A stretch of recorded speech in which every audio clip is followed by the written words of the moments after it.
ভাই হ্যাপি হোলি। কালুয়া হ্যাপি হোলি। কে কালুয়া, পাড়ার সব বৌদিতে চ, আজকে রং মাখাতে হবে, আজকে হোলি বলে কথা। হ্যাঁ হ্যাঁ চ লালটু, সব পাড়ার বৌদিদিকে রং মাখাতে হবে, চ তাড়াতাড়ি চ।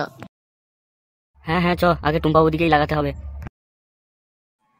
এই ঢ্যামনা বেদো দেওয়ার ভাসুরগুলোর জন্য আজকে আমাকে দরজায় খিল দিতে হয়েছে। আজকে আমি সারাদিন দরজায় খিল দিয়ে বসে থাকবো। ও টুম্পা বৌদি, লাগাবো আসো। এইসব কি ভাষা কালুয়া ঠাকুরপো? না না বৌদি, কালুয়া ঠিক বলতে পারছে না। বলছিলাম যে বৌদি আসো রং মাখাবো, এইটাই কালুয়া বলতে চাইছে। আমি তো চান করে ফেলেছি, আজকে রং মাখাতে হবে না, তোমরা বরঞ্চ কালকে আসবে। হ্যাঁ হোলি তো আজকে বৌদি, দাদা তো বাড়িতে নেই, দাদা চলে আসবে, আর হোলিতে রং মাখাতে দেবে। হ্যাপি হোলি বৌদি।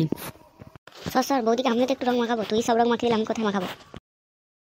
চ চ, আরো পাড়ার বৌদিদিকে রং মাখাতে হবে। মুখ পড়ে গেছে, রং আমাকে মাখিয়ে ছাড়লো। কালুয়া আজকে টুম্পা বৌদিকে যা রং মাখিয়েছি, মনে সুখে রং মাখিয়েছি। হ্যাঁ হ্যাঁ আমিও মাখিয়েছি, তুই তো সব রং মাখিয়েছি, আমাকে মাখাতেই দিলি না। আজকের মতন হোলি আমাদের এখানেই শেষ। সব বন্ধুদেরকে জানাই হ্যাপি হোলি। বন্ধুরা, আমাদের ভিডিওটা ভালো লাগলে লাইক কমেন্ট আর সাবস্ক্রাইব করে দেবেন।